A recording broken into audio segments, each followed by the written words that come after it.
Ingin istrinya baik, ajarin. Ingin istrinya taat, contohin. Ingin istrinya tenang, nafkahin. Ingin istrinya cantik, modalin. Setuju gak Bu? Beliin gak Pak make upnya Sahrinong, lipstiknya Luna Maya gitu, biar bininya cantik. Tapi ibu harus rajin dandan depan suami, apalagi wayahnya malam Jumat. Malam Jumat tiba jreng jeng, teng teng teng, laki pulang kenduren tahlilan, munaro Bang Ocit pulang, prepet prepet prepet prepet, kode masuk kamar Bu dandan yang cantik, bedak sekotak habis nggak apa-apa, lipstik yang merah itu emang enggak. Kadang-kadang tidur pakai daster bekas masak tadi pagi, ngulek sambal terasi gak cuci tangan, dikual-kual di baju. Ketiban laki ikutan tidur kok bau terasi ya. Ketiban ngeliat muka bininya, matanya udah belean, hidungnya upilan, giginya jigongan, ngiler pula, bau minyak angin campur autan. Masya Allah. Ibu-ibu masuk kamar pakai baju yang lekton sing ketoan, nggak apa-apa. Kalau dalam kamar mah pakai celana pendek segini Bu, kayak ABG tuh. Nah begitu suami masuk kamar langsung praktek ya Bu ya, nanti ya malam Jumat lah praktek. Begitu suami masuk kamar Bu, kaki kanan ke depan, kaki kiri sejajar dengan badan. Begitu kaki kanan ke depan, tumit diangkat. Nah iya dong, tangan di dada begini ya Bu, dagunya diangkat, matanya mendelik, persis kayak Meriam Bellina. Woi, Hotman Paris aja kelepek-kelepek sama Meriam Bellina. Coba dipraktekkan begitu istri solehah, itu luar biasa pahalanya. Ibu-ibu ini sebetulnya gampang masuk surga. Saya ajarin ya Bu, kalau pengen cepat masuk surga, taat suami. Tapi kalau pengen masuk neraka gampang Bu, saya ajarin ngelawan sama suami. Suami lagi tidur Bu, sepak palanya, gratis masuk nerakanya. Kan gampang kan? Ibu-ibu ini cium tangan suami saja Bu, pahalanya sama seperti 70 kali cium Hajar Aswad. Apalagi suaminya hitam kayak mata wajan itu, persis Hajar Aswad. Makanya emak manis suka yang hitam-hitam lah Pak, biar ngemersis Hajar Aswad.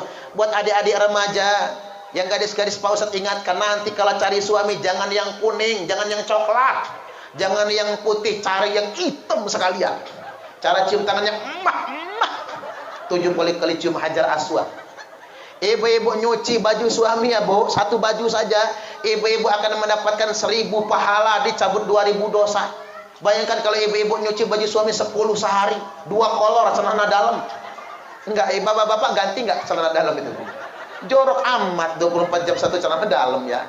2 celana dalam, yang ketiga kaos dalam, yang keempat kaos oblong, yang kelima kemeja pendek, yang keenam baju koko, yang ketujuh kemeja kerja, yang kedelapan kolor pendek, yang kesembilan celana panjang, yang ke-10 sarung. 10 saja ibu-ibu nyuci per hari, ibu-ibu akan mendapatkan 10.000 pahala, dicabut 20.000 dosa. Makanya Bu, kalau habis bikin dosa nyuci baju, bajunya bersih semua Ustaz, yang bersih cuci lagi. Tanya lakinya, Pak apa kolornya mana? Ya gua pakai lah. Lepas Pak. Kirain mau ngajak apaan lo, ini ngajakin ternyata nyuci kolor tuh dia.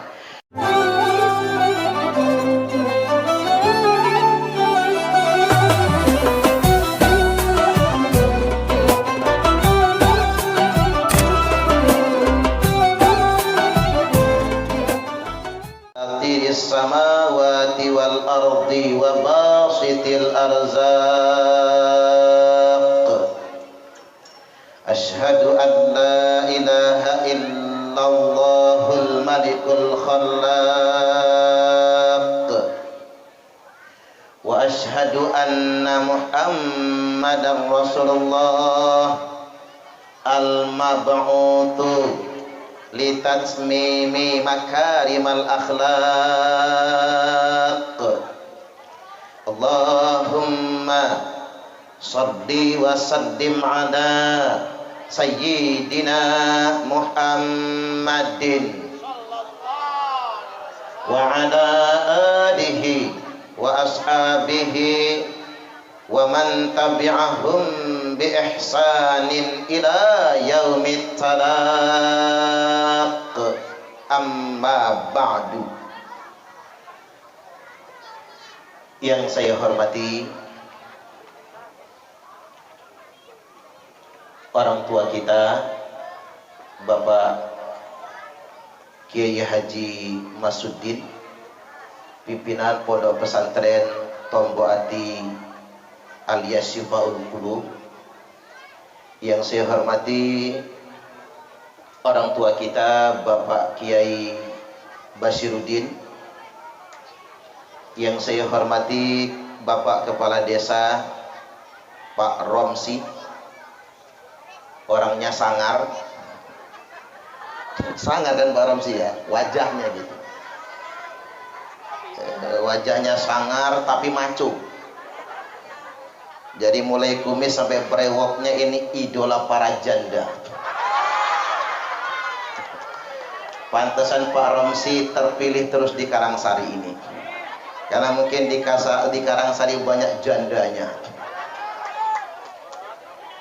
Mudah-mudahan Pak Romsi makin sukses, karir politiknya tambah bagus, membangun Karangsarinya makin maju. Selanjutnya yang saya hormati sahabat saya Bapak Ustadz Masudin MPDI. Sebetulnya sama lah, ada brewoknya sama kumis juga, cuman yang ditumbuhkan janggutnya. Ustadz Masrudin sukanya sama bidadari saja kayaknya. Selanjutnya yang saya hormati Bapak Ustadz Kasrin. Yang mana Pak? Ada Pak Ustadz Kasrin ya? Oh salah, saya salah ngapalnya. Bapak Ustadz Karsidi ya. Para kiai, para asatid, saya nggak hafal nama-lamanya. Tokoh agama dan tokoh masyarakat, Bapak Kepala Dusun, Ketua RT, termasuk juga Imam Musolla, pengurus takmir Musolla Baitul Ilmi, pengurus TPA, TPQ, yang juga tidak dapat saya sebutkan satu persatunya. Kemudian qoriah kita yang cantik dan manis, Adinda Rizki, Ade Laila Rizki, panjangnya nggak hafal. Mudah-mudahan bacaan Al-Qur'annya yang menggetarkan hati kita bisa menambah keimanan bagi kita semua. Allahumma amin.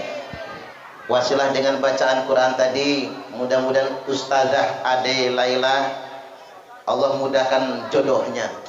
Allahumma amin. Selanjutnya yang saya hormati bapak-bapak dan ibu-ibu jamaah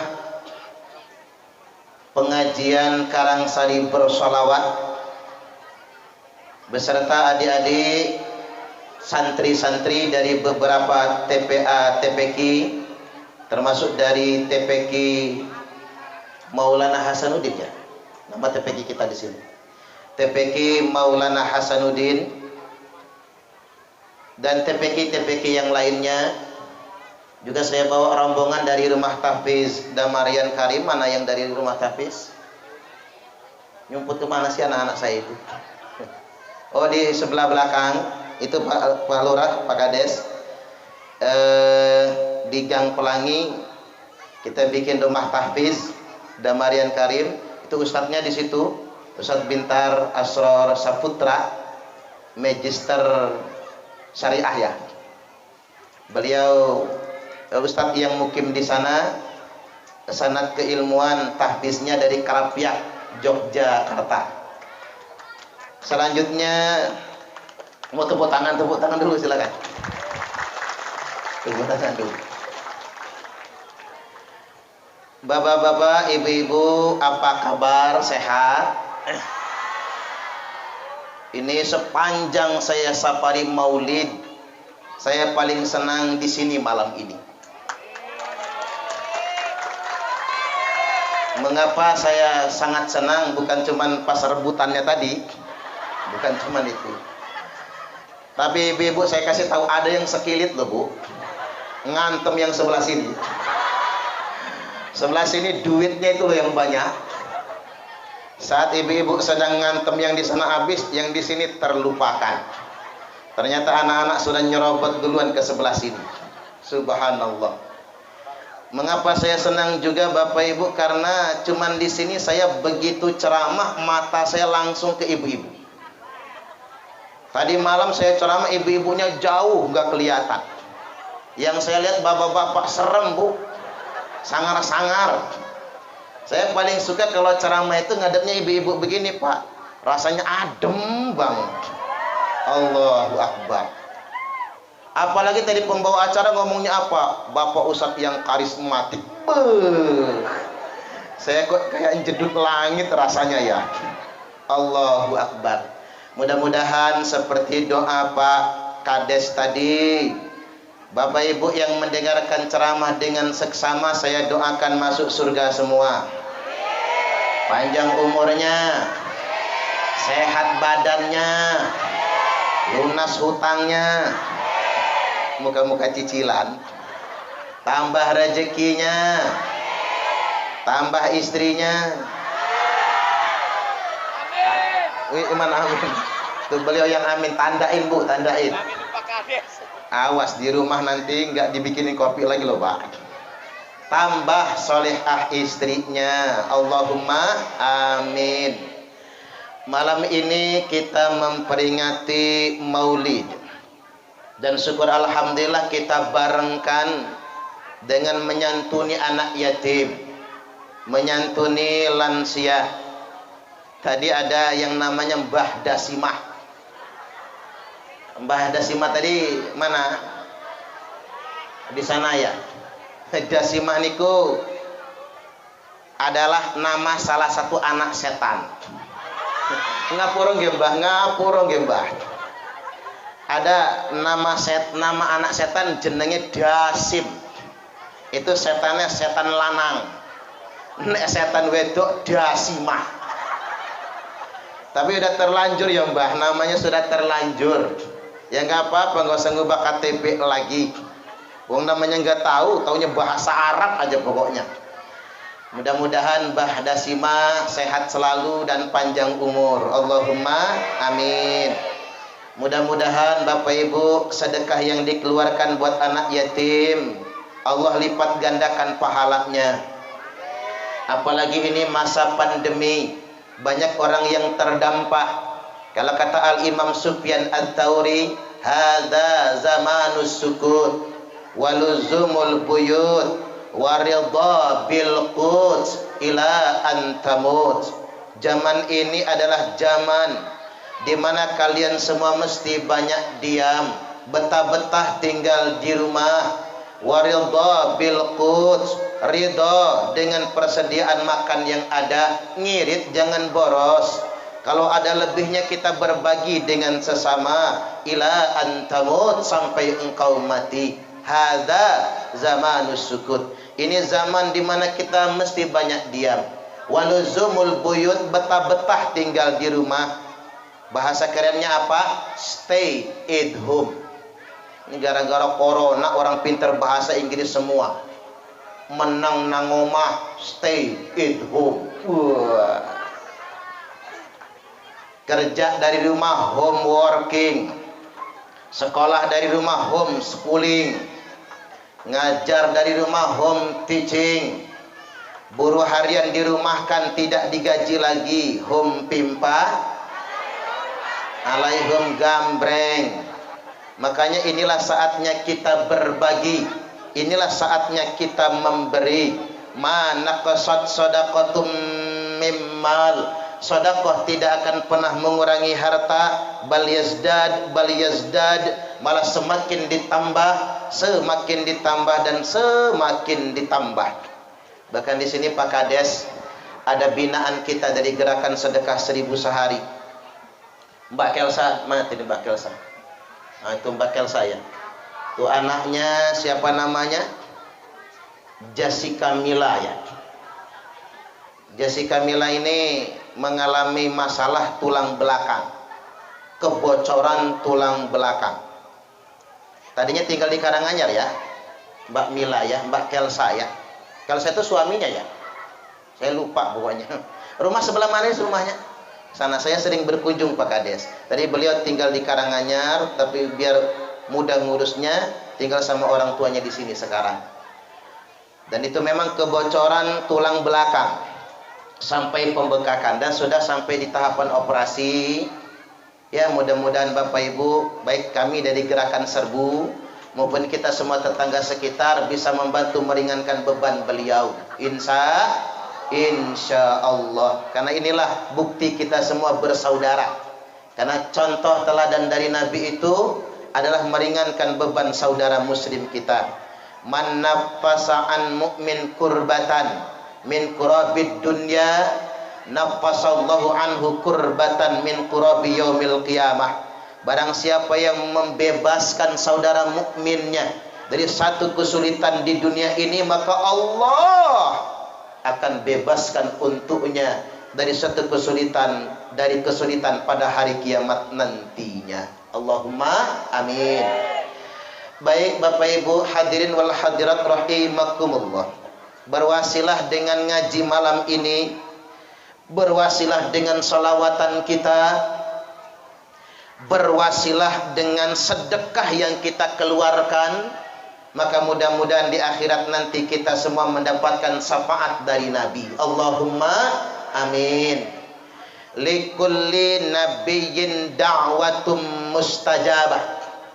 Tiap-tiap nabi itu punya doa yang pasti dikabulkan Allah. Cuman herannya, fata'ajjala kullu nabiyyin da'watahu. Nabi-nabi terdahulu kala, semua nabi menyegerakan doanya. Kalau kita ya Bu, kita nih disuruh doa, doanya pasti dikabulkan. Minta tidak? Minta. Saya disuruh Allah doa, man doa, doamu sekarang dikabulkan, langsung minta saya. Banyak mintanya. Nabi-nabi dahulu kala juga begitu. Ada doa-doa mustajabah yang doa itu tergaransi langsung cash tunai dikabulkan oleh Allah Ta'ala. Mereka segera minta. Cuman bedanya Nabi kita, wa inni ikhtaba'tu da'wati, aku sengaja menunda doaku. Jibril datang, Muhammad doa, doamu sekarang akan dikabulkan oleh Allah. Saya enggak jadi doa, kata Nabi. Besok-besok datang lagi Jibril, Muhammad doa, doamu sekarang akan dikabulkan oleh Allah. Saya enggak jadi doa, kata Nabi. Loh, ada apa kata para sahabat? Saya sengaja menabungkan doaku, menginvestasikan doaku, syafa'atan li ummati yaumal qiyamah, agar aku tukar menjadi syafaat untuk umatku pada hari kiamat nanti, yang dengan syafaat itu umatku akan masuk surga semua. Makanya berdasarkan hadis ini, yang namanya orang Islam masuk surga semua. Setuju atau tidak? Tak ulang ya. Berdasarkan hadis ini, orang Islam masuk surga semua. Walaupun gak sholat, masuk surga. Setuju atau tidak? Orang Islam yang gak puasa masuk surga. Orang Islam yang maksiat, hidung belang, mata keranjang, masuk surga. Ke ibu-ibu nyengir aja sih, kayak nggak setuju ya. Yang nggak setuju silakan masuk neraka. Kalau saya maunya masuk surga, tapi ada yang duluan, ada yang belakangan. Kalau yang nggak sholat ya belakangan lah. Kalau yang maksiat belakangan. Nih kira-kira Bu, model kita ini duluan apa belakangan? Duluan apa belakangan? Pede amat ya. Ya nggak apa-apa, mesti pede. Mudah-mudahan kita semua duluan masuk surga. Allahumma amin. Jangan belakangan. Ada yang belakangan masuk surga itu orang yang tersandra, orang yang terhalang, Ada 3 perkara yang menyandra umatku kata Nabi. Dari masuk surga duluan. 1, minal kibri, sombong. Zaman sekarang ada nggak orang sombong? Banyak. Orang kaya sombong, tambah banyak. Orang miskin sombong, tambah banyak. Udah melarat songong. Apanya yang disongongin? At-takabburu minal aghniya'i qabih walakinnahu minal fuqara'i aqbah. Takabur sombong bagi orang kaya itu jelek, tetapi orang miskin sombong tambah jelek. Orang pintar sombong jelek, orang goblok sombong tambah jelek. Pejabat sombong jelek, rakyat sombong tambah jelek. Ibu-ibu yang cantik-cantik sombong jelek, ibu-ibu yang jelek sombong tambah jelek. Ada nggak orang jelek sombong? Yang mana orangnya, Bu? Coba ngacung kalau berani ya. Oh, nggak ada, cantik semua di sini. Ya cantik sombong dikit nggak apa-apa lah. Sombong itu menyandra. Orang yang sombong gak bisa masuk surga duluan. Maka jadi orang Islam jangan takabur. Jadi orang Islam jangan merasa paling benar sendiri. Jadi orang Islam jangan merasa paling suci. Justru menyandra untuk masuk ke dalam surga. Kemudian yang berikutnya, yang kedua yang menyandra umatku kata Nabi, wadain, hutang. Utang. Udah lunas belum? Serba ngutang nih, Bu. Usahakan tinggalkan ngutang. Hidup ini paling enak gak punya utang. Setuju gak kira-kira? Kalau kata dokter di Jawa Timur, penyebab penyakit bukan makanan, maka jangan terlalu banyak pantangan. Tapi penyebab penyakit itu pikiran, dan pikiran yang paling membebani adalah cicilan. Setuju gak kira-kira? Maka kurangin utang. Ingat, utang yang sengaja tidak dibayar nyandra masuk surga. Utang piutang itu begini. Berhutang hukumnya mubah, menghutangi hukumnya sunnah. Makanya Pak Romsi kalau warga ngutang, utangin aja, karena sunnah hukumnya. Berhutang hukumnya mubah, menghutangi hukumnya sunnah, membayar hukumnya wajib. Tak ulang ya. Berhutang mubah, ngutangin sunnah, membayar wajib. Jangan dibalik. Ngutangnya wajib, membayarnya haram. Ketimbang ditagih, galak betul. Lebih galak daripada yang ngutangin. Di Karangsari ada, cepat mati aja lah. Enggak apa-apa ngedoain orangnya nggak dituju soalnya. Tapi payah yang kayak begitu. Kita sudah capek-capek ngutangin ya, Bu. Malah ketemu di jalan nggak kenal dia. Malah songong. Diajak salaman nggak mau. Diajak senyum pura-pura nggak lihat. Ditegur pura-pura budak. Papasan di jalan dia melipir-melipir masuk sirik. Rasain lo sono. Ada yang macam begitu model. Ingat, sengaja tidak bayar hutang itu nyandra, tidak bisa masuk surga duluan. Kemudian yang berikutnya, yang ketiga, wal ghulul, korupsi. Korupsi itu bisa menyandra untuk masuk surga. Makanya saya prihatin baca berita belakangan ini, ada mantan gubernur korupsi dana pembangunan masjid sebesar 150 miliar. Subhanallah.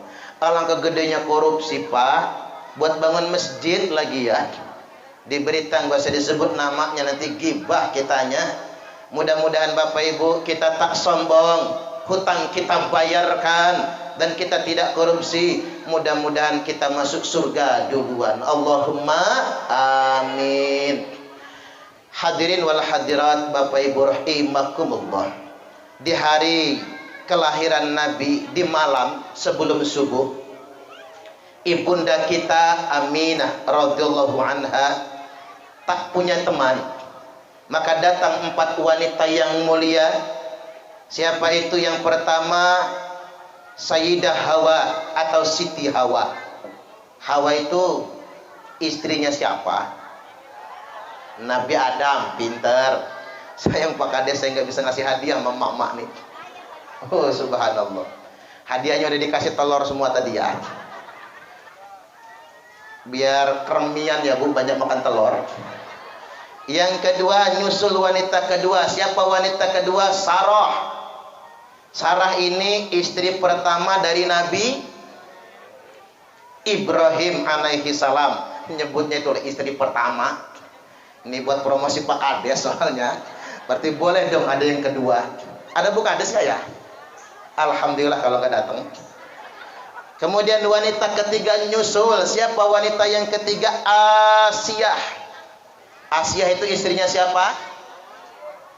Nah bingung tuh. Asiyah bukan Nabi Muhammad gede. Kalau Nabi Muhammad mah Aisyah. Ini Asiyah. Itu istri siapa? Firaun. Oh, Firaun ngerti ya? Maaf. Istrinya Firaun. Kan keren nih. Wanita pertama suaminya Nabi. Wanita kedua suaminya Nabi. Wanita ketiga suaminya malah Firaun.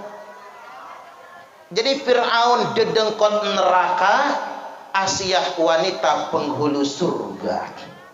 Makanya ibu-ibu belajar sama Asiyah. Ibu-ibu kalau punya laki kayak Firaun, sabar ya Bu. Asiyah gara-gara sabar masuk surga dia. Ya kalau lakinya ibu-ibu ini nggak kayak Firaun lah, paling banter hidung belang mata keranjang. Udah hidungnya belang matanya keranjangan, bajingan tengik juga. Saking tengiknya nggak enak lagi dimakan. Mau dibuang saya nggak dibuang, menyakitkan. Bu, ada nggak laki-laki hidung belang mata keranjang? Yang mana Bu? Laporin sama saya pengen tahu rainya kayak apa tuh orang, bengetnya kayak apa tuh kira-kira.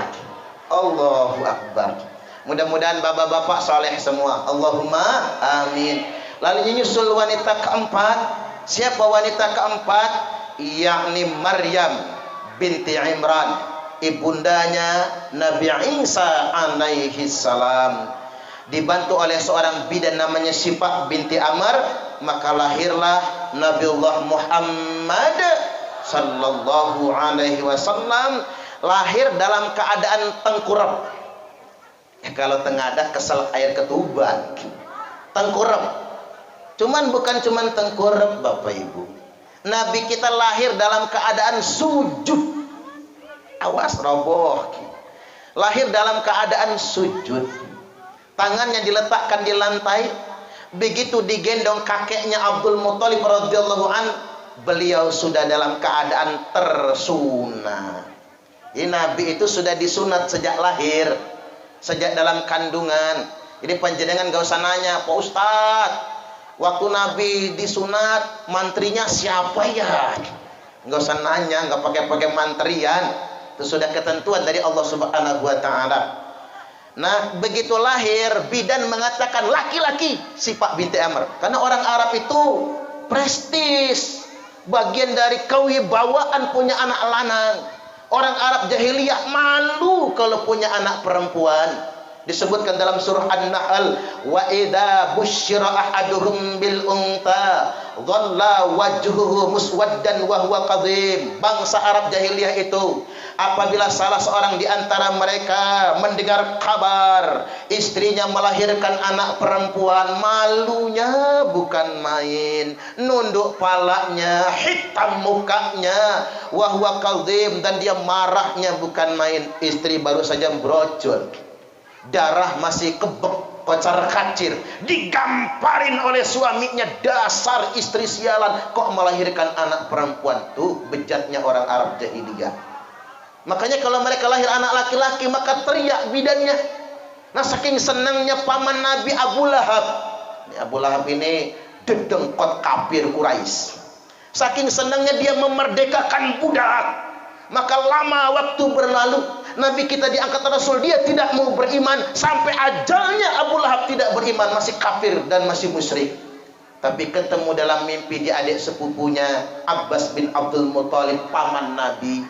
Abbas nanya sama Lahab dalam mimpi, "Lu gimana kabar?" "Waduh, gua disiksa," kata si Lahab.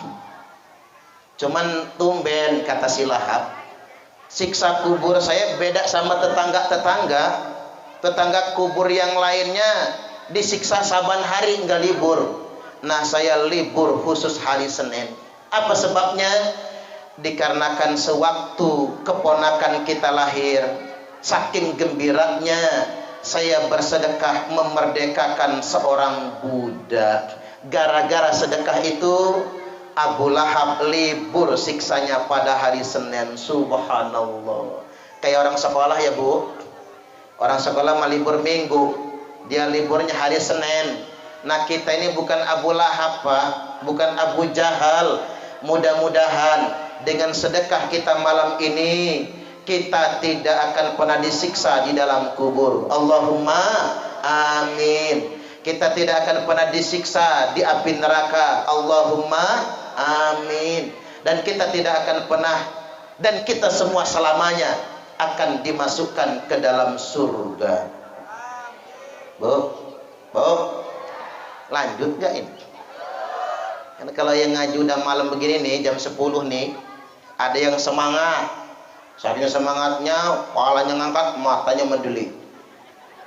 Ada yang khusyuk, saking khusyuknya kepalanya nunduk, matanya mejem, mulutnya ngences. Sudah ketiduran taunya. Tapi semuanya dapat pahala, mudah-mudahan masuk surga. Allahumma amin. Umur 5 tahun Nabi kita disibghah. Apa itu disibghah? Datang Jibril dan Mikail alaihimassalam, dibelah dada Nabi, diambil, dibersihkan jantung dan hatinya, dibersihkan dari pengaruh-pengaruh setannya, lantas kemudian dimasukkan kembali. Artinya begini pelajaran Bapak Ibu, beliau itu pasti jadi nabinya, tapi nanti waktu umur 40 tahun, namun Allah siapkan sejak kecil. Pelajaran bagi kita sesuai dengan tema kita.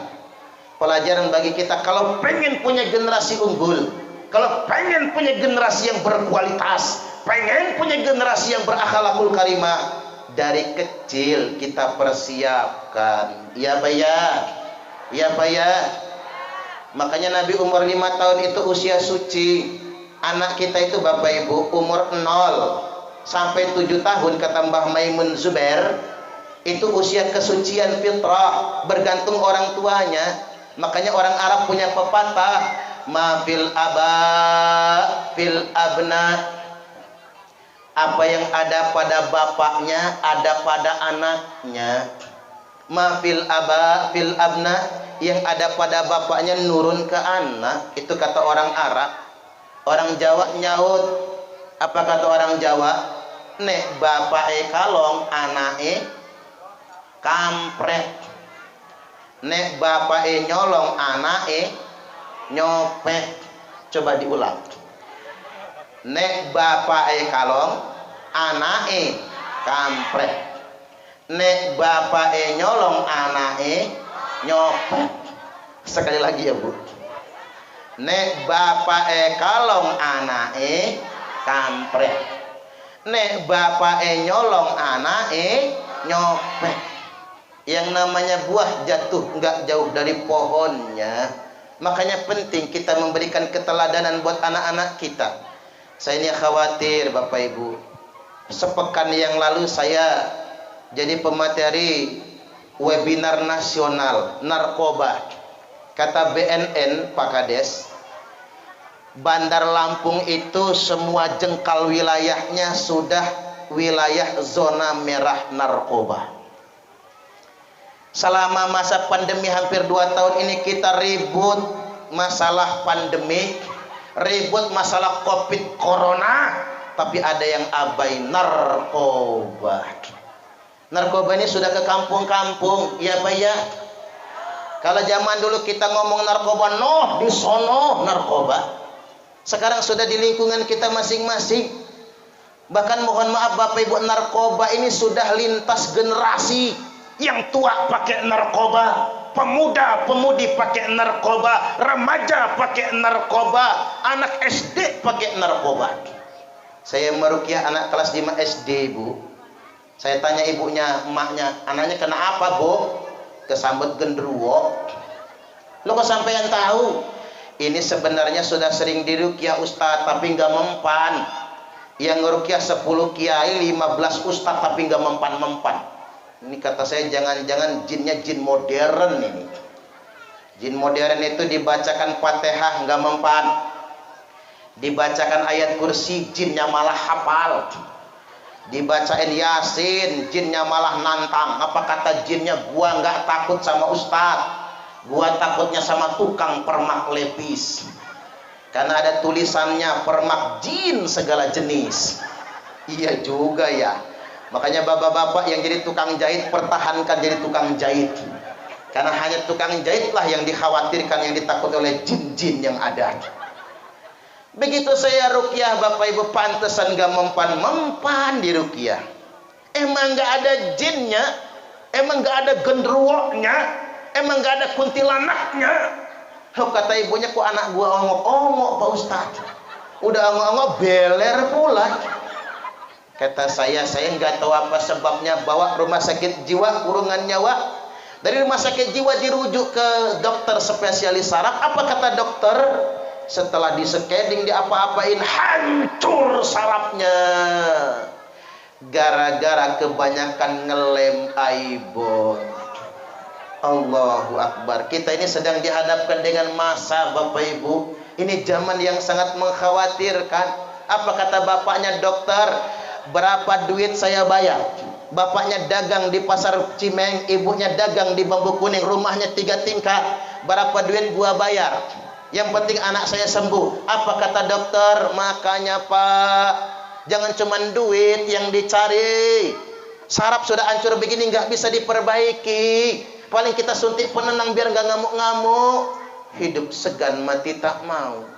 Panjang umur merepotkan. Mau disuntik mati dosa. Tuh anak-anak muda, Pak Ustadz ingatkan, mending Anda hadrohan, mending nyantri, mending solawatan. Setuju nggak kira-kira? Anak muda zaman sekarang gampang panasan, soalnya penasaran plus panasan. Di toel temannya, ala lo baru mau minum setengah botol udah teler. Lihat tuh teman kita minum 10 botol nyungsep di got. Wih, panas. Nyungsep betul sampai minum air got. Gampang panasan, gampang ikut-ikutan. Begaya ke Bandar Lampung naik flyover, kemudian ngomong the fly to the sky. Bukan terbang ke awan, bukan terbang ke langit, nyungsep di aspalan. Ini mengkhawatirkan bagi kita semua. Makanya anak-anak muda, perhatikan, masa depanmu akan tergantung masa kini. Jangan terjebak dalam pergaulan bebas. Makanya ada anekdot dari Gus Ipul. Di situ Bondo ada kejadian guru SMA praktek. Disiapkan 1 gelas isinya air tawar, 1 gelas isinya alkohol. Disiapkan segenggam cacing. Tahu cacing nggak, Bu? Cacing itu bahasa Sundanya apa ya? Ya cacing juga ya. Jadi sama, nggak ada bedanya. Cacing yang masih hidup. Murid-murid ini mau mulai pelajaran udah ngeliat segelas alkohol, segelas air tawar, segelas cacing, semangkok cacing. Murid-muridnya ngacung, Bu Guru, praktek kalau bisa nggak usah dilanjutkan. Lu ngapa, kata Bu Guru? Kalian jijik sama cacing? Bukan jijik sama cacing, Bu Guru. Kami murid-murid ini udah ngerti semua. Jadi nggak usah dipraktikkan lagi, mubazir. Kaget Bu Guru, hebat murid zaman sekarang. Belum diajarkan sudah ngerti duluan, kan hebat. Belum dipraktikkan sudah paham duluan. Oke, kata Bu Guru, ibu yang nonton, kalian yang praktekkan. Maka sama murid-murid dipraktekkan. Segumpalan cacing diparoh, separuh masukin gelas yang isinya air tawar, separuh masukin gelas yang isinya alkohol. Didiamkan setengah jam. Udah lewat setengah jam, kata murid-murid, lihat Bu Guru, cacing yang masuk air tawar masih hidup sampai sekarang. Cacing yang masuk alkohol mati semua. Maka Bu Guru, kata mereka, praktek menunjukkan Kalau kita ingin bebas dari cacingan, banyak-banyaklah minum alkohol. Itu anak kita loh, Bu. Kalau dipikir-pikir ya agak masuk akal ya. Cacing masuk air tawar hidup, cacing masuk alkohol mati. Pantesan anak muda zaman sekarang demen mabok. Ngapa bang mabok? Biar nggak cacingan, kata dia. Ternyata sudah rajin mabok, cacingnya nggak mati-mati. Akhirnya mirasnya dioplos biar cacingnya mati. Begitu diminum bukan cuma cacing yang mati, orangnya mampus juga akhirnya. Kita dihadapkan dengan situasi yang mengkhawatirkan ini. Belum lagi pergaulan bebas, Bapak Ibu. Waduh, ini saya baca berita tahun 2016, udah lama lah, berita masa lalu. Mudah-mudahan kadaluar satu berita. Di tahun 2016 itu ada laporan sebanyak 62,7% remaja Indonesia sudah tidak perawan lagi. Ibu-ibu masih perawan? Enggak lagi, udah kadaluarsa ya. Saya ini agak pelan nanyanya, ngomongnya itu gak enak soalnya Bapak Ibu. Mengapa zaman sekarang ini SMP pacaran, SMA pacaran, kan? Mahasiswa pacaran, lebih-lebih dari suami istri. Woi, goncengan di atas motor sampai dikerep-kep cowoknya. Masya Allah. Laki bini mah gak kayak gitu. Ini pacaran. Makanya paslah anak-anak kita ngaji, anak-anak kita sholawatan, anak-anak kita ke TPA, anak-anak kita ke pondok. Mudah-mudahan anak-anak kita selamat dari pergaulan bebas. Allahumma amin. Baik, kemudian kita lanjut. Umur 6 tahun Nabi kita ditinggal ibundanya wafat meninggal dunia. Umur 8 tahun ditinggal kakeknya wafat meninggal dunia. Jadi ayah wafat Nabi dalam kandungan, ibunda wafat Nabi 6 tahun, kakek wafat Nabi 8 tahun, belum sempat diangkat menjadi Rasul.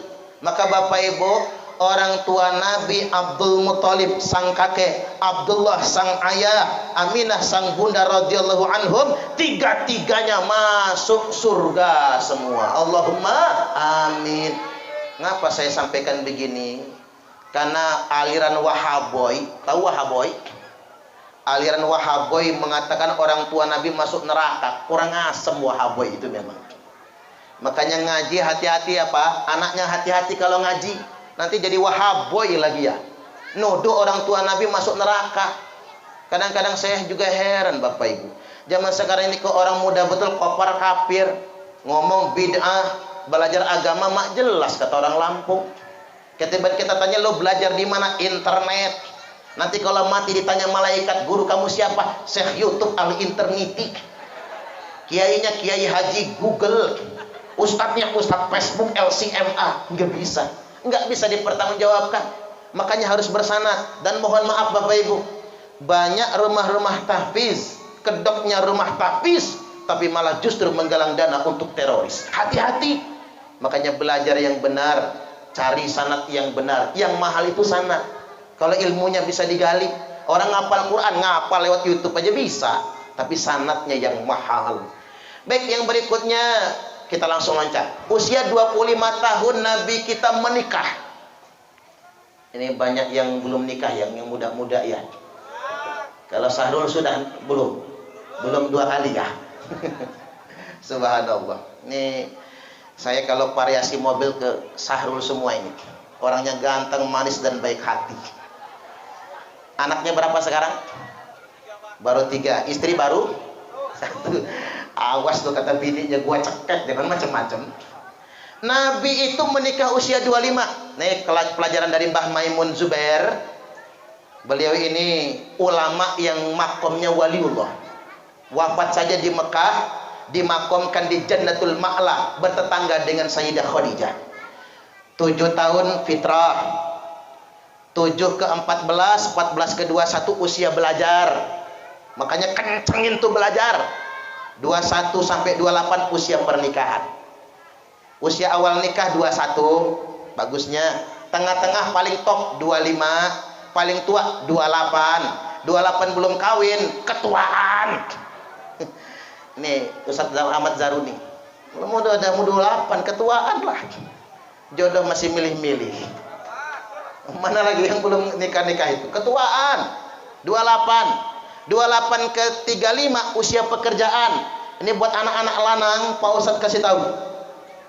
Usia 28 sampai 35 wajib bekerja kata Mbah Maimun, apapun pekerjaannya. Ya kalau semua orang mau jadi PNS, bangkrut negara kita ini. Mengapa Amerika maju, anak muda di Amerika tidak berebut jadi PNS? Mengapa Jepang, Korea maju, anak muda di Jepang tidak berebut ingin jadi PNS? Malah nggak mau. Makanya mereka negaranya maju. Nah Indonesia ngantri daftar PNS. Kapan kita majunya? Coba kalau orang se-Indonesia Raya tercinta ini jadi PNS semua. Siapa yang nandur sawah? Siapa yang ngebon? Siapa yang jadi pengusaha? Maka dari itu Bapak Ibu rahimakumullah, 28, 35 usia bekerja. Kerjaan apapun kerjakan, nanti Allah yang buka pintu rezekinya. Saya belajar dari Bakso Sony karena viral kan. Pak Haji Son Haji itu santri dari pondok itu merantau dari Jawa ke Lampung, jual obrolan, bangkrut. Begitu bangkrut, kontrak diusir orang, makan nggak bisa makan, akhirnya ngikut orang jualan bakso. Izin jualan bakso, ngikut, nggak digaji nggak apa-apa. Yang penting dikasih makan, dikasih tempat tinggal. Sekarang Pak Son Haji menjadi orang terkaya, salah satu orang terkaya di Provinsi Lampung. Artinya Bapak Ibu, jangan lihat apapun pekerjaannya. Kalau memang wayahe sugih, nanti Allah lancarkan rezekinya. Allahumma amin. Balik ke Nabi lagi kita, usia 25 menikah. Yang keren itu yang dinikahin janda. Ini bujang ting-ting nih, selawe tahun, ganteng Nabi tuh. Nikah sama janda umur 40. Jajal ibu-ibu kalau punya anak bujang, sarjana, ganteng. Pulang ke rumah minta izin nikah sama janda umur 40 tahun. Boleh nggak Bu? Oh, bapaknya nggak segolok. Nggak pulang upah sunatan kata bapaknya. Nabi di tengah bangsa Arab jahiliyah yang merendahkan kaum wanita, Nabi tidak menikahi gadis. Tapi yang Nabi nikahi janda umur 40 tahun. Subhanallah. Bawa ke depan Ka'bah, pegang Hajar Aswad. Nabi kemudian bersumpah, wallahi, wallahi, wallahi, demi Allah, kata Nabi, wahai Khadijah, saya tidak akan kawin lagi selama engkau masih hidup. Subhanallah. Makanya bapak-bapak, berdasarkan sunnah Nabi, boleh bapak-bapak kawin lagi, boleh poligami, tapi tunggu bini pertama mati dulu. Nah itulah masalahnya Ustadz, bini saya nggak mati-mati, racun aja gitu Pak. Ya paling ketangkap Pak polisi pasal pembunuhan berencana, rasain loh. Makanya ibu-ibu rata-rata bersyukurlah ibu-ibu, rata-rata yang mati duluan tuh bapak-bapak. Ya nggak kira-kira? Jarang kan perempuan mati duluan. Yang matian duluan tuh bapak-bapak, istrinya menjanda. Nah kalau istri menjanda, istri betah nggak kawin lagi. Coba kalau bapak-bapak yang ibu-ibu yang mati duluan, bapak-bapak mana tahan? Ada kakek-kakek di kampung saya Batu Raja Bu, umur 80 tahun. Kakeknya si nenek umur 70 mati duluan. Belum nyampe 40 hari dikubur, si kakek demam menggigil.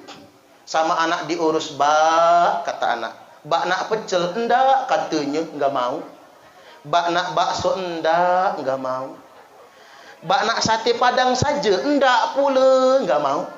Bak nak kawin lagi, au, katanya. Saking aunya, kuburan masih merah. Tuh Ahmad Zulkarnain tuh, bapaknya masih merah kuburan. Jangan laporin ayahmu ya, marah sama saya nanti. Itu laki-laki nggak tahan. Makanya kalau ayam mati jagonya anak ayam anteng. Tapi kalau ayam mati induknya anak ayam kocar kacir. Jagonya nyari lagi. Makanya Pak, bersyukurlah ibu-ibu, banyak janda daripada duda, repot. Tapi kalau janda ini betah. Saya sih nanya sama ibu-ibu, Bu, ngapa ngejanda kan masih muda, nggak mau kawin lagi? Emang cinta sama lakinya? Bukan cinta Ustaz, trauma. Takut dapat yang kayak gitu lagi. Allahu Akbar. Makanya bapak-bapak, mengapa banyak janda nggak mau kawin lagi? Ternyata trauma, ternyata dapat yang macam gitu lagi. Kalau kata pepatah apa Bu? Gajah mati meninggalkan gading, harimau mati meninggalkan belang, bapak-bapak mati meninggalkan janda dan hutang. Jadi beban ujung-ujungnya, makanya banyak perempuan yang trauma.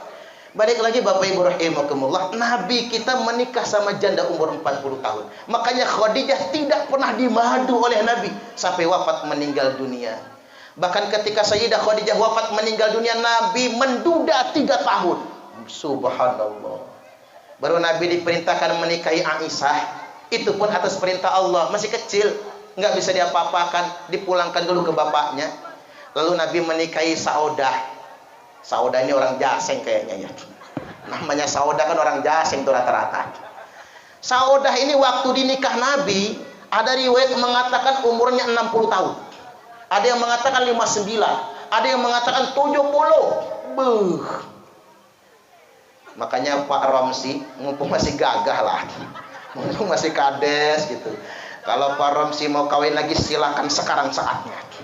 Tapi cari nenek-nenek yang 60 tahun. Itu ibarat mobil mogok itu. Onderdilnya mau copot semua. Jangankan kepake, nyerpis terus. Allahu Akbar. Ya, kalaupun tidak, ya minimal banyak janda-janda orang-orang lemah di Karangsari ini yang bisa kita bantu. Salah satunya dengan dana desa. Insya Allah. Baik, yang berikutnya Bapak Ibu rahimakumullah, pelajaran dari Nabi, akhlak Nabi terhadap istri adalah beliau adalah laki-laki yang paling memuliakan istrinya. Saya sampaikan buat bapak-bapak, walaupun bapak-bapak ini agak menyebar, takut kena cemes. Di belakang ya nyebar. Ibu-ibu yang di depan, buat bapak-bapak, laki-laki itu sehebat apapun dia di luar rumah, banyak yang mengidolakannya, berwibawa dan berkarisma. Tapi kalau di rumah dia merendahkan istrinya sendiri, dia bukan laki-laki yang terhormat. Setuju gak Bu? Ingat bapak-bapak, wanita diciptakan bukan untuk disakiti, tapi wanita diciptakan untuk dicintai. Beuh. Hati-hati kaum lelaki, jangan membuat wanita menangis, karena malaikat akan mencatat setiap air matanya yang jatuh. Iya, setuju gak kira-kira? Ya jangan sakiti Pak, kasihan istri tuh. Kalau bisa bapak-bapak muliakan istri, kasih duit cukup. Mama di Karangsari mama kan? Mama agak drama dikit nggak apa-apa. Ada apa Pak? Kok tumben? Sini mama. Duduk depan papa, kita sambil gemeter Pak, drama kan? Rogoh kantong kanan. Ini mama, duit 15 juta. Duit apa papa? Ya terserah mama. Ini buat belanja dapur, buat anak sekolah, buat cicilan mama, termasuk cicilan kerudung yang belum lunas itu, cicilan kulkas, cicilan ini itu dan lain sebagainya. Nanti dulu mama, jangan beranjak dulu. Rogoh yang kantong kiri. Nah ini mama 15 juta. Untuk apa papa? Terserah mama mau ke mall yang mana. Puas-puasin dah belanja. 15 juta nafkah rumah tangga, 15 juta bonus total 30 juta. Mau nggak Bu? Ngimpi. Allahu Akbar, ngimpi Bu, ngimpi. Saya ini harus kasih tahu salah sama bapak-bapak nih. Jangan sampai lalai membahagiakan istrinya. Dikarenakan itu sebuah kewajiban. Makanya Nabi bersabda, akmalul mu'minina imanan ahsanuhum khuluqa. Orang mukmin yang paling sempurna imannya adalah yang paling baik akhlaknya. Wa khiyarukum linisaihim khuluqa. Dan laki-laki terpilih di antara kalian adalah yang paling berakhlak dengan istrinya. Makanya buat bapak-bapak, jangan cuma nuntut istri. Baterainya mau habis. Oh, mau habis. Mayun suaranya. Cek, iya. Lanjut Bu. Udah ngantuk belum sih? Belum ya.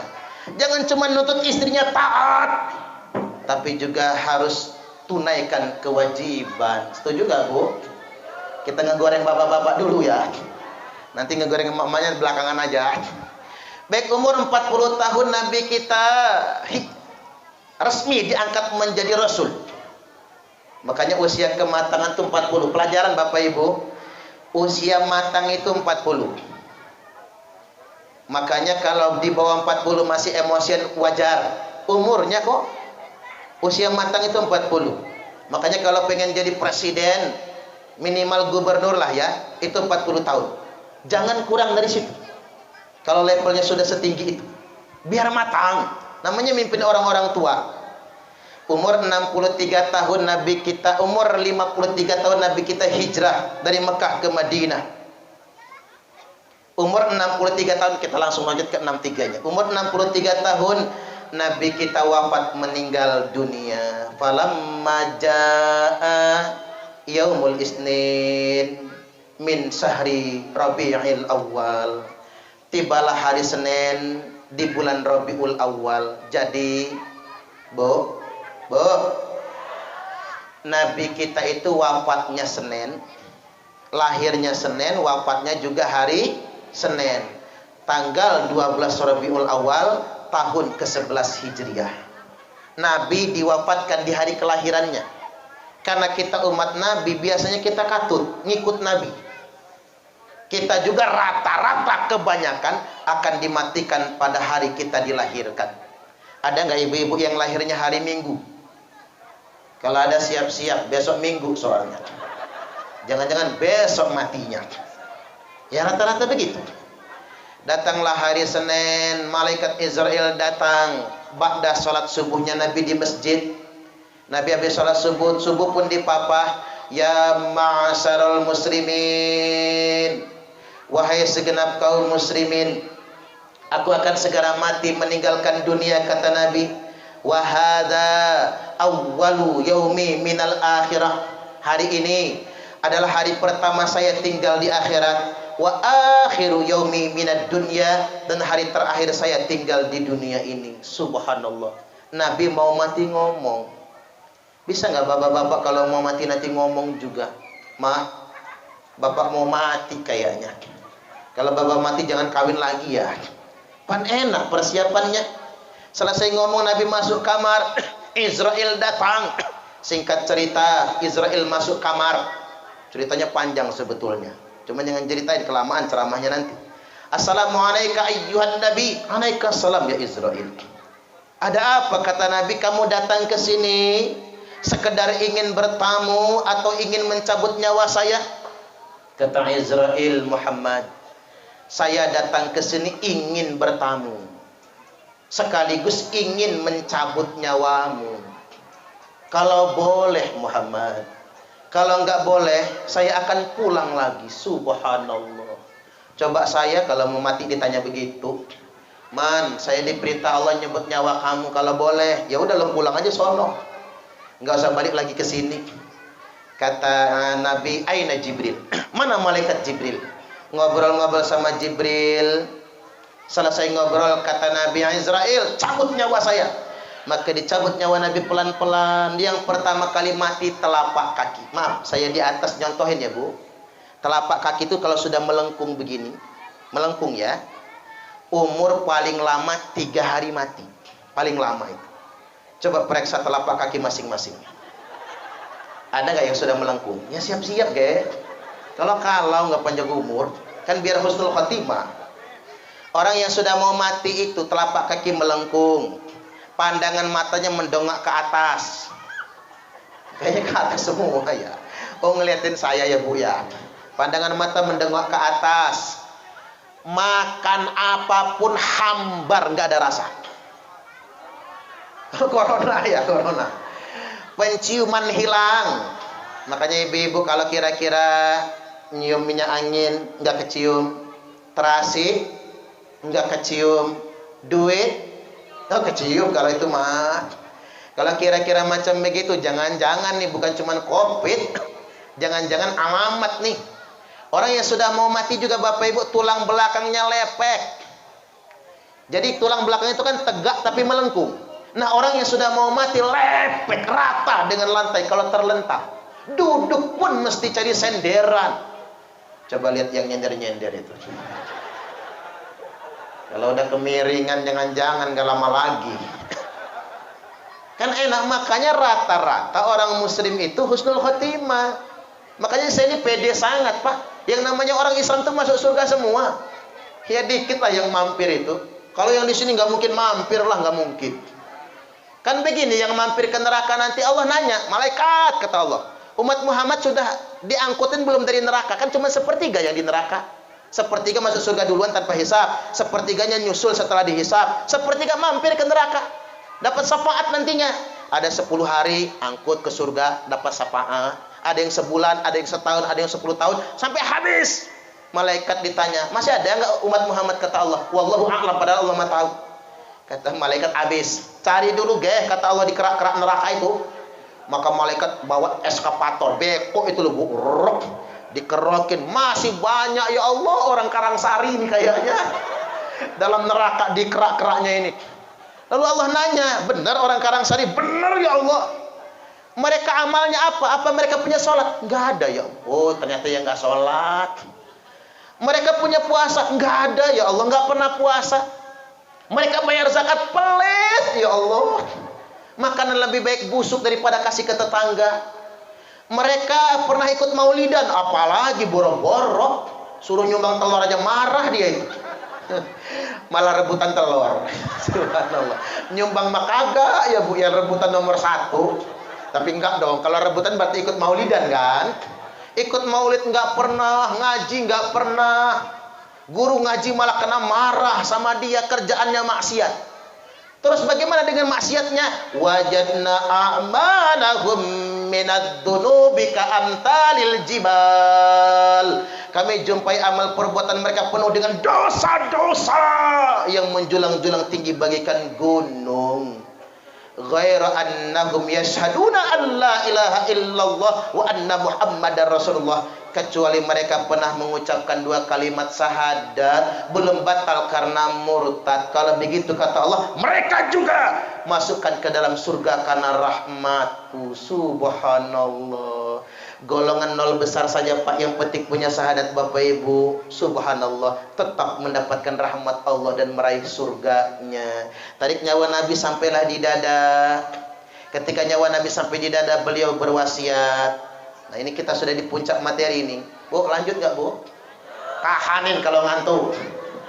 Tanggung materinya. Nabi berwasiat apa? Usikum bis salati wa ma malakat aibanukum. Aku wasiatkan kepada kalian semua, kata Nabi, jaga salat dan jaga amanah yang dibebankan kepada kalian semua.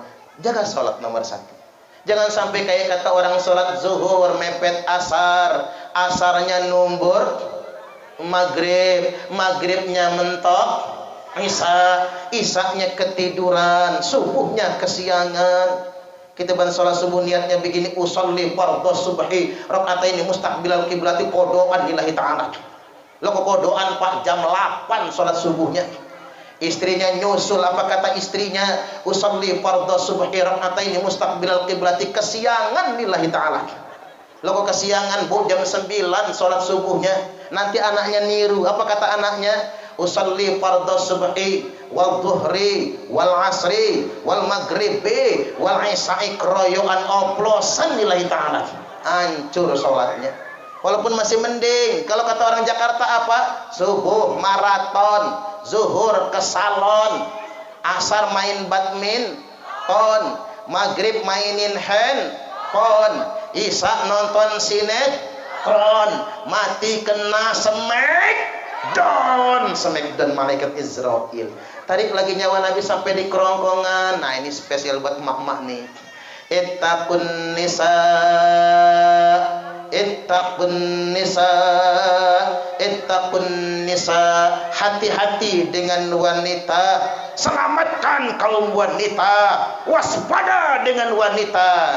Apa sebab? Karena kebanyakan wanita masuk neraka. At-tala'tu fil jannati farra'aitu aktsara ahlihal fuqara. Kata Nabi, aku kunjung ke surga dan aku lihat sebagian besar penghuni surga adalah orang fakir, orang miskin. Makanya Bapak Ibu yang miskin-miskin, yang melarat-melarat masuk surganya duluan. Yang kaya-kaya masuk surganya belakangan.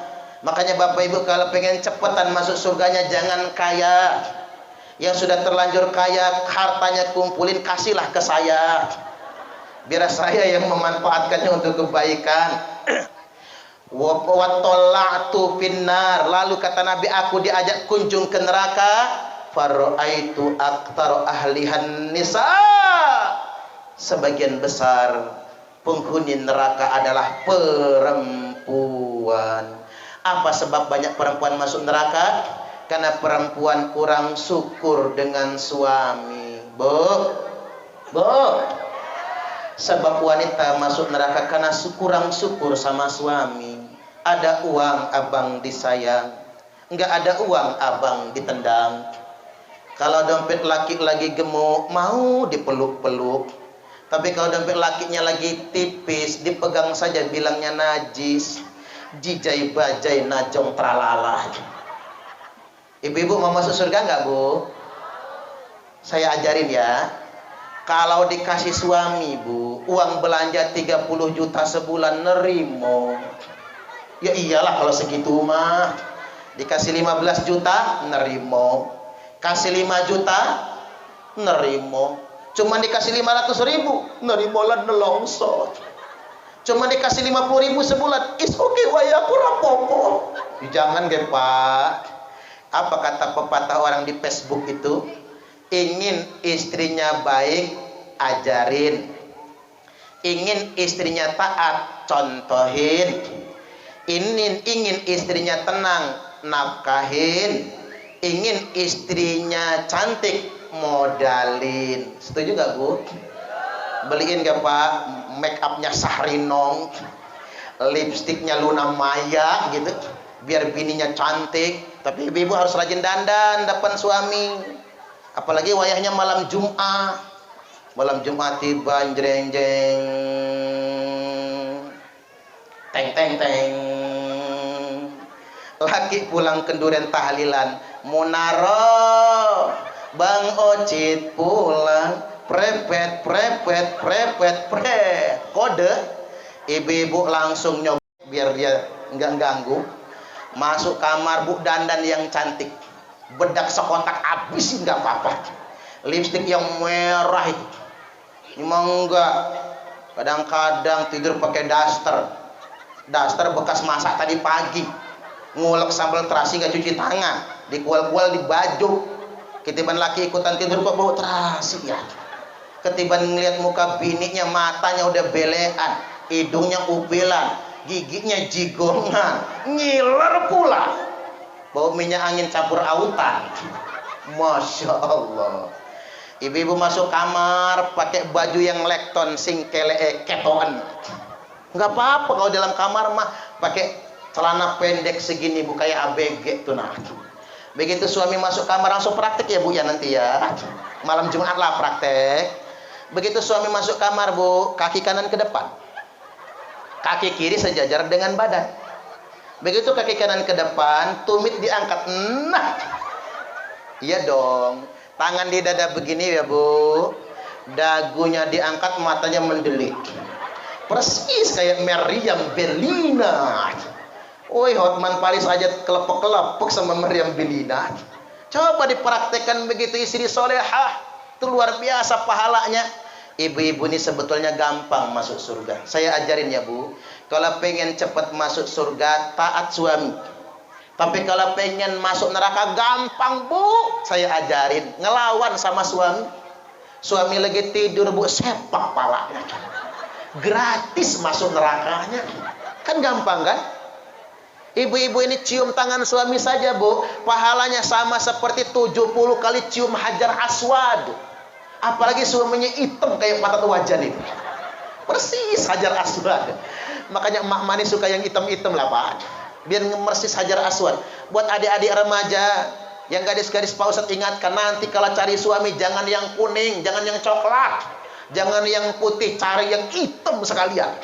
Cara cium tangannya emak 70 kali cium Hajar Aswad. Ibu-ibu nyuci baju suami ya, Bu, satu baju saja ibu-ibu akan mendapatkan 1000 pahala, dicabut 2000 dosa. Bayangkan kalau ibu-ibu nyuci baju suami 10 sehari, 2 kolor celana dalam. Enggak, bapak-bapak ganti enggak celana dalam itu? Jorok amat 24 jam satu celana dalam ya. Dua celana dalam, yang ketiga kaos dalam, yang keempat kaos oblong, yang kelima kemeja pendek, yang keenam baju koko, yang ketujuh kemeja kerja, yang kedelapan kolor pendek, yang kesembilan celana panjang, yang kesepuluh sarung. 10 saja ibu-ibu nyuci per hari, ibu-ibu akan mendapatkan 10.000 pahala, dicabut 20.000 dosa. Makanya Bu, kalau habis bikin dosa nyuci baju, bajunya bersih semua Ustaz, yang bersih cuci lagi. Tanya lakinya, "Pak, apa kolornya mana?" "Ya gua pakai lah." "Lepas Pak." Kirain mau ngajak apaan lo ini, ngajakin ternyata nyuci kolor tuh dia. Baik, tarik lagi nyawa Nabi sampailah di batas terakhir. Nabi kemudian mengucapkan kalimat as-shalah, as-shalah, as-shalah, salat, salat dan salat lagi. Ummati, ummati, ummati, umatku, umatku, umatku. Wafatlah Nabi hari Senin 12 Rabiul Awal tahun ke-11 Hijriah. Sangat cinta kepada kita semua. Di akhirat nanti Bapak Ibu silahkan berhujah, "Ya Allah, jangan masukkan kami ke neraka karena kami rajin maulid ya Allah, karena kami rajin sholawat ya Allah, karena kami rajin bersedekah untuk maulid ya Allah." Maka mudah-mudahan Bapak Ibu, wasilahan maulid kita malam ini, di akhirat nanti kita dikumpulkan di surga. Nanti di surga ada Karangsari juga. Spanduk warga Karangsari kumpul. Nanti Pak Romsi di bawah spanduknya. Sini, kumpul. Ngobrol kita di surga. Nanti ngobrol ibu-ibu. Nanya kawannya, "Lu kemana aja baru nongol?" "Mampir gua." Tetangga sampai ngomong, "Lu kemana?" "Nggak tahu, nyangkut kali di neraka." Ngobrol kita di surga nantinya. Mudah-mudahan kita semua masuk surga. Allahumma amin. Demikian dari saya. Kurang lebihnya mohon maaf, dan kepada Allah Ta'ala mohon ampun. Saya tutup dengan pantun. Hidup terasa menyakitkan tanpa kehadiran seorang kekasih. Cukup sekian dan terima kasih. Tanpa kekasih hidup terasa hampa. Terima kasih dan sampai jumpa. Kalau ada sumur di ladang, bolehlah kita menumpang mandi. Kalau ceramahnya masih kurang, silahkan ngundang lagi. Satu lagi pantunnya ya. Kalau ada sumur di ladang, bolehlah kita menumpang mandi. Kalaulah Pak Romsi umur panjang, bolehlah kawin lagi. Jangan. Nggak apa-apa Pak, biar banyak kenangan. Baik, demikian mudah-mudahan ini semua bermanfaat. Wallahul muwaffiq ila aqwamit thariq. Wassalamualaikum warahmatullahi wabarakatuh.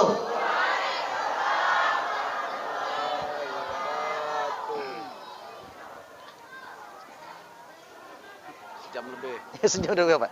Ini anak saya nih Pak.